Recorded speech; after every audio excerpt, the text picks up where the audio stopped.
Era danado. Agora é interessante porque na leitura do seu livro, pelo menos eu não percebi, pelo menos assim, um diálogo maior com a música popular brasileira, por exemplo, né? Enfim. Agora, um diálogo muito profundo com a geração de 45 mesmo, né?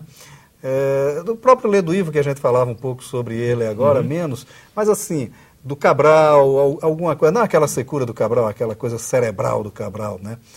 Talvez seja mais o Joaquim Cardoso, que é mais lírico, que esteja aí, ou o próprio Bandeira mesmo, né?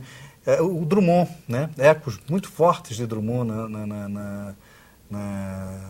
Isso é até uma coisa meio que recorrente nos poetas, né? Esses ecos, né? Mas assim, como é que isso se insere na sua poesia?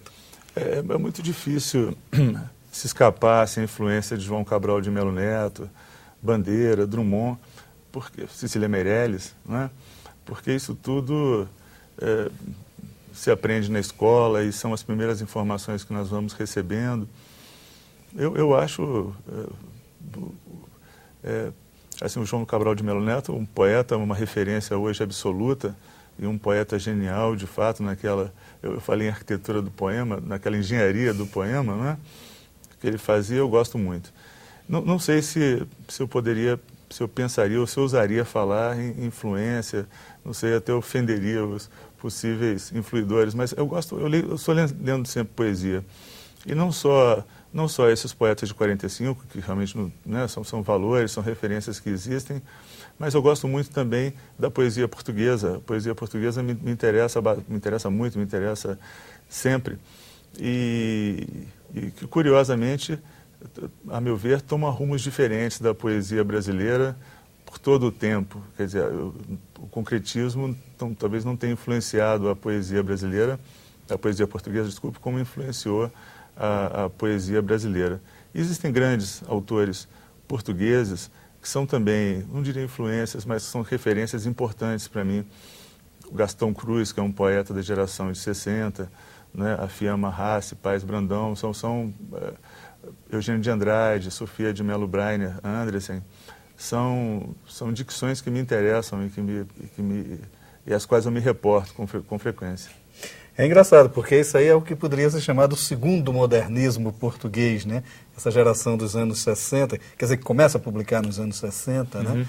Porque tem toda aquela referência do Zé Régio, do Miguel Torga, do Pessoa, né, e tal, que seria a construção da primeira, do moderno. Que é engraçado, o modernismo português ele é mais formal que o modernismo brasileiro, né?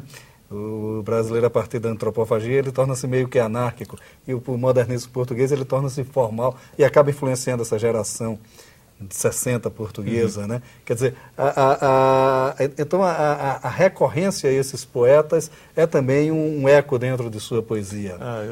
Com certeza, com certeza. Apesar de a poesia portuguesa, não talvez em Gastão Cruz. E às vezes é desagradável falar num poeta como pertencente a uma determinada geração, porque eu acho que quem é moderno num dado momento é moderno sempre, e de qualquer forma ele continua produzindo poesia muito moderna. Mas não no caso dele, mas a poesia portuguesa, ela é mais, entre aspas, palavrosa do que a poesia brasileira, contemporânea, não é? Eu não sei se isso seria um reflexo do concretismo que nos levou ao enxugamento do texto, mas eu percebo que os poetas portugueses não têm muito receio dos textos longos. Os poetas brasileiros têm algum medo da poesia mais extensa, né? com mais termos e mais frases e mais versos. Mas de fato uma influência importante para mim. Talvez seja o medo de carregar a pecha de barroco, né? O barroco é que tinha essa exuberância, né? E que sobrevive, de certa forma, na literatura portuguesa, né? Agora, realmente, né, quer dizer, essa questão da concisão dos seus poemas, né? Ela é muito presente, ela é muito forte. Os poemas são normalmente muito curtos, quase que não ocupam uma página, né? Quando uma página do livro, são muito concisos, muito rápidos. E é engraçado, muito preocupado com uma coisa metafórica mesmo, né? Com um dizer metafórico, né? A gente volta àquela questão da certa timidez do dizer, né? Quer dizer, é tudo é tudo subdito, né? Tá ali sublinhado, tá ali meio que nas entrelinhas, né, e tal, né? É um pouco de mineridade isso também, não é? Acho que sim, talvez seja. Às vezes é difícil, né? Escapar do sangue mineiro. Mas, de qualquer forma, eu gosto desse desafio até para mim mesmo. Determinadas situações que me ocorrem, que podem ser transformadas num poema, quando elas aparecem, eu de uma forma clara demais, e às vezes eu fico com receio de ser tão claro que não consiga transmitir o que se pretende, o que eu pretendo, né? E por isso o recurso às metáforas. Eu gosto muito de sinestesias também, de dar cor a aromas e coisas dessa natureza, não é? Mas eu trabalho voluntariamente e convictamente com as metáforas. Eu gosto muito. Pois é, essa coisa é muito presente, né? Essa questão. E é uma coisa interessante, uma coisa também muito mineira, que é uma relação meio de saudade do mar, né? Quase, né? Quer dizer, é engraçado como a paisagem aparece nos seus poemas, também nessa delineamento do subdito, né? Como referências muito... Então é engraçado que alguns poemas você fala de um mar mais pelos cheiros, pelos sons, pela sonoridade, não o mar em si, né? Quer dizer, me pareceu muito essa coisa mineira mesmo, da saudade do mar. Isso, né? Quer dizer, como é que você condensa em seus poemas essa visão, a visão da paisagem mesmo também? Eu gosto das metáforas porque eu gosto de imagens. E eu tento... Eu acho que a poesia precisa ser sentida. Eu leio poesia assim, em lugar de tentar de pronto fazer uma interpretação gramatical daquilo que eu estou lendo, né? Eu prefiro sentir o que eu estou lendo. Então, uma vez uma pessoa me perguntava, mas eu não entendo essas coisas de voo em poesia. Eu falo, não, mas não pense no super-homem, né? Pense na sensação do voo se você pudesse voar. Não funciona assim. A questão do mar. Na verdade, eu nasci no Rio de Janeiro, mas eu sou um carioca profunda e primordialmente mineiro, né? A minha família toda é de Minas. Eu acho que isso não conseguiu ser comprometido pelo nascimento no Rio de Janeiro. Então, eu tenho lembranças, sim, de convívio com o mar.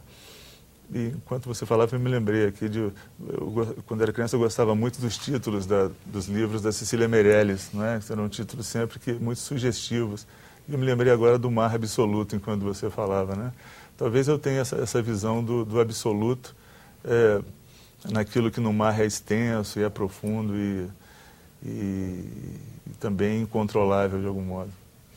Agora, a gente... Aquela coisa que é engraçado, né? O Graciliano Ramos chega a escrever todo um livro passado em Maceió e não fala do mar, né? Que é uma angústia, né? Descreve uma viagem marítima sem falar do mar, né? No Memórias de Castro, né? Quer dizer, o mar sempre é um elemento curioso dentro da nossa literatura. Agora, e a partir daí, né? Quer dizer, como é que você está produzindo, como é que está seu trabalho, como é que está a continuidade, né, a partir do livro de estreia? Né? A publicação é uma coisa muito interessante.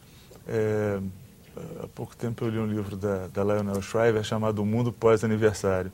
Eu tenho comentado com amigos que existe um mundo pós-publicação, que para mim fez muita diferença. Sobretudo na medida em que eu não tinha uma visão externa do que eu escrevia. Quer dizer, eu mostrava meus poemas para poucas pessoas e para amigos normalmente, né?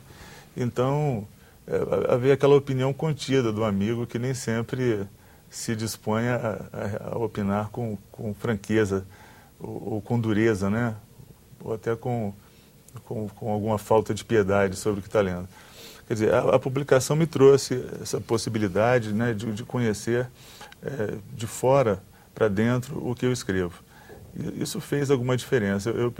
Talvez os poemas que eu tenho produzido hoje em dia tenham conotações diferentes dos que estão aí nesse livro, né? E escrever é uma coisa difícil de se escapar, é quase uma compulsão, né? É uma doença contagiosa. Então, continuaria escrevendo. Novas publicações, eu não sei, o tempo é que vai me responder. O Cabral já dizia, é difícil defender só com palavras a vida. É complicado, isso mesmo. Roberto, obrigado por sua participação aqui no Leituras. Eu te agradeço muito. Obrigado.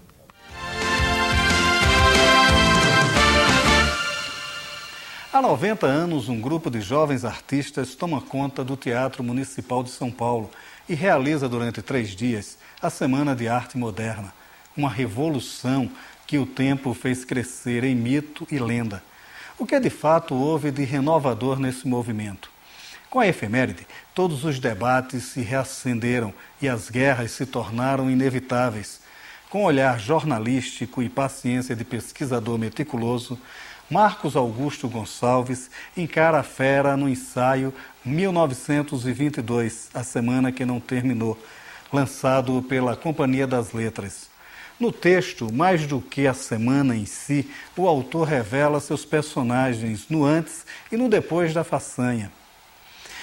Daí as feições vão se delineando com precisão e acuidade. Os principais líderes do movimento, Mário de Andrade, Oswald de Andrade e Villa-Lobos, estavam realmente preocupados com a renovação estética, mas numa atitude talvez ingênua, sonhavam matar o passado para que eles nascessem com mais liberdade. Com tal determinação, criaram novas formas de expressão, mas também pecaram ao renegar as bases onde estavam plantados. E esta verdade que salta do texto de Marcos Augusto Gonçalves.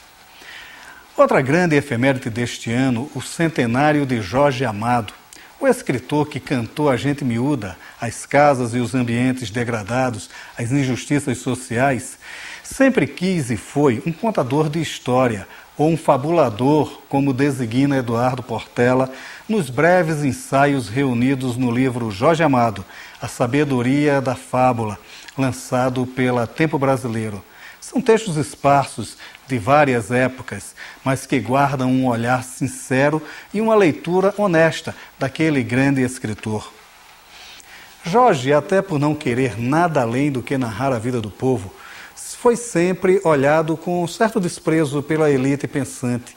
Hoje, com a ajuda do distanciamento temporal, no entanto, sua obra ganha uma leitura mais consistente e densa. E daí, como nestes textos de Eduardo Portela, sua grandeza resplandece. Jorge Amado foi, enfim, um escritor que reuniu humor e reflexão na dose exata de uma literatura construída com rigor formal e precisão literária. 2 elementos para refletir sobre nossas reais revoluções. 1922, A Semana que Não Terminou, de Marcos Augusto Gonçalves, e Jorge Amado, A Sabedoria da Fábula, de Eduardo Portela. O Leituras de hoje fica por aqui. Você também pode ficar na companhia de bons autores e bons livros. Até nosso próximo encontro.